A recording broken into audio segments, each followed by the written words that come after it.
பாகிஸ்தானை ஒழிச்சு கட்ட இதை காட்டில் ஒரு அருமையான சந்தர்ப்பம் வரும் அப்படிங்கிறது கேள்விக்குறி தான். காரணம் என்ன அப்படின்னா, பாகிஸ்தானை அமெரிக்கா பாதுகாக்கிறதுக்கு என்ன காரணம்? இது என்ன வெட்கக்கேடான கேள்வி. இந்தியாவை செக் வைக்கிறேன்னு வளர்த்த கருமம் இன்றைக்கி அவனுங்களுக்கே தலைவலி ஆகிப்போச்சு. ஆனால் என்ன கூடுதலாக தீனி போட்டு வளர்த்தாங்க. ஏன் அப்படின்னா, இவனுங்க மட்டும் சும்மா நார்மலாக தட்டி கொடுத்துருந்தாலே போதும், ஏதோ ஒரு ஆப்பிரிக்கா கண்டத்தில் உள்ள ஒரு நாடு மாதிரி ஆசிய கண்டத்தில் இருக்குங்கிறதோட நின்றுக்கும். பிரித்து கொடுக்கும்போதே பிரிட்டன் கோமாளித்தனம் பண்ணது, அன்றைக்கி இருந்த தலைவர்கள் கோமாளித்தனம் பண்ணது, அதுக்கடுத்து அமெரிக்கா கோமாளித்தனம் பண்ணது, இப்படி அடுத்தையாக வரிசையாக எல்லா பேரையும் சேர்க்க தான் அது ஒரு நாடுங்கிற அந்தஸ்து. வெக்கமே இல்லாத அந்த நாட்டுக்கு அணு ஆயுதம் அப்படின்னு ஒரு கேடு வேறு. அந்த அணு ஆயுதத்துக்கே பிரச்சனை. பெரும்பாலும் ஒரு நாட்டுக்கு பிரச்சனை தீவிரவாதிகளால் அப்படின்னா, மொத்த பேரும் போய் தடுத்து நின்று காப்பாற்றுறது எதுக்கு அப்படின்னா, பொதுவாகவே மக்களால் தேர்ந்தெடுக்கப்பட்ட ஒரு அரசாங்கம் மக்களே மாற்ற முடியும் அப்படின்னா எந்த பிரச்சனையும் இல்லை. லாங் டேர்மாக அவனால் பெருசாக உலகத்துக்கு எதிராக ஆக்ரோஷமாக சிந்தித்து செயல்பட்டுற முடியாது.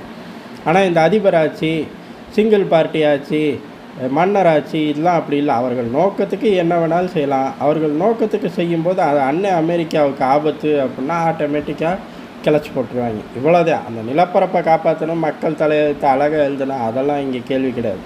தனக்கு ஆபத்து, இவனை தூக்கணும், இதெல்லாம் ஆபத்து அப்படின்னு சொல்லி தூக்கி விட்டுருவாங்க. அப்படி தீவிரவாதிகள் கையில் நிலப்பரப்பு போகிறதையும் யாருமே விட போகிறதில்ல. ஆனால் தீவிரவாதிகள் கையில் அணு ஆயுதமே போகிறது பகா டேஞ்சர். அந்த டேஞ்சர் ஜோனை இன்றைக்கி பாகிஸ்தான் எட்டிருச்சு அப்படிங்கிறது தான். பாகிஸ்தானில் தீவிரவாதிகள் சம்பவம் பண்ணிட்டார்கள். என்ன அப்படின்னா, ஏறக்குறைய ஒரு 10 அணு விஞ்ஞானிகளை தூக்கிட்டு போயிட்டார்கள்.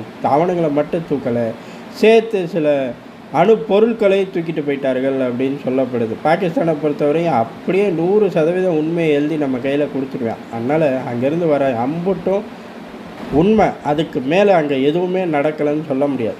10 பேரை தூக்கிட்டு போயிருக்காங்க, யுரேனியத்தை தூக்கிட்டு போயிருக்காங்க, அணு ஆயுத பொருட்களை தூக்கிட்டு போயிருக்காங்க. இதுக்கு மேலே என்னத்தை தூக்கிட்டு போனாங்களோ. இது இப்போ ஒட்டுமொத்த உலகத்துக்கு ஆபத்து.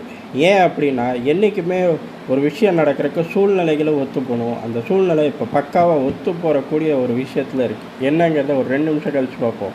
முதல்ல பாகிஸ்தான் அணு ஆயுதம் சேஃபாக இதுக்கு முன்னாடி இருந்துச்சா அப்படின்னு கேட்டால் எந்த காலத்துலேயும் கிடையாது.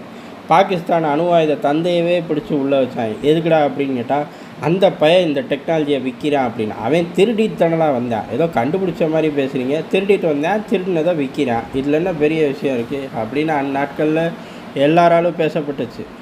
ஆனால் அவனே விற்காட்டி இவனுங்க விற்பாங்க.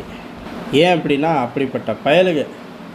சரி, அப்படி இராணுவத்துக்குள்ளே திருடன் இல்லை, அதை திருடிட்டு வந்த திருடன் இல்லை அப்படின்னா அரசாங்கமே விற்கும். ஏன் அப்படின்னா, இவனுங்க பன்னிக்குட்டி குரங்குட்டின்னு எல்லாத்தையும் விற்கக்கூடிய ஆட்கள் தான். நிலங்களை ராஜாவுக்கு குத்தகைக்கு விடுவாங்க. அதே மாதிரி பன்னிக்குட்டியை சீனாவுக்கு விற்பாங்க. இந்த அணு ஆயுதத்தை எவன் கேட்குறானோ அவனுக்கு விற்றுட்டு போயிடுவாங்க. அப்படிங்கிற ஒரு சூழ்நிலை இருக்கும்போது தீவிரவாதி இவன் என்ன விற்கிறது, நான் பிடுங்கிட்டு போயிடுறேன் அப்படின்னு சொல்லி அவனுங்க தூக்கிட்டு போய் விற்றா அந்த மாதிரி தான் இப்போ ஆகிப்போச்சு. சரி, சூழ்நிலை அப்படி என்ன இருக்குது அப்படின்னா, ஈரான் அணு ஆயுத சோதனையை செஞ்சிருச்சு அப்படிங்கிற தகவல் வேகமாக வருது.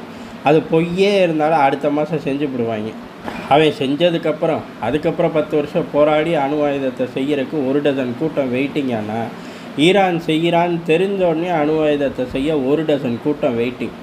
அதுவும் மத்திய கிழக்குலேருந்து வளைகுடா வரையும் ஏகப்பட்ட செல்வாக்கான நாடுகள் இருக்குது. செல்வாக்கான நாடுகள் அங்கே தாண்டி பல கண்டத்தில் இருக்குது. எல்லா பையிலும் அணு ஆயுதம் மேலே ஒரு கண்.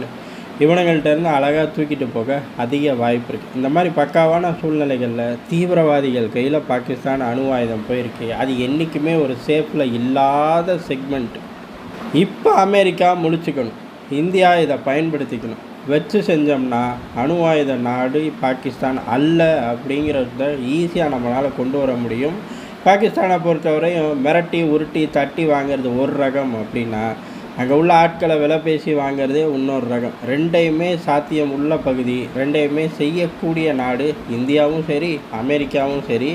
உதாரணமாக அணு ஆயுதத்தை அவர்களோட படையை, அதாவது இராணுவ படை தளபதியை வச்சே தட்டி தூக்கிட்டு போகலாம் அமெரிக்கா நினச்சா. காரணம் என்ன அப்படின்னா, பின் லாடனை நம்மளாம் சிஐஏ ஸ்மெல் பண்ணி மோப்பு முடித்து தட்டி தூக்குச்சு அப்படின்னாலும் அதுக்கு பெரும் உதவி பாஜ்வா தான் பண்ணியிருக்காரு.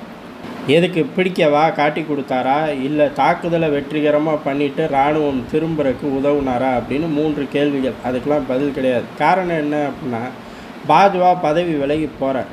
கன்ஃபார்ம் ஆகிப்போச்சு. ஏறக்குறைய பைடன் இப்போ என்னெல்லாம் கூத்தடிக்கிறாரோ அந்த மாதிரி ஒரு ஜோனுக்குள்ளே இருக்கார். ஆனால் அவர் கூத்தெல்லாம் அடிக்கலை, அமெரிக்காவுக்கு மட்டும் விசிட் போகிறார். அமெரிக்காவில் உச்சபட்ச மரியாதை கொடுத்தார்கள்.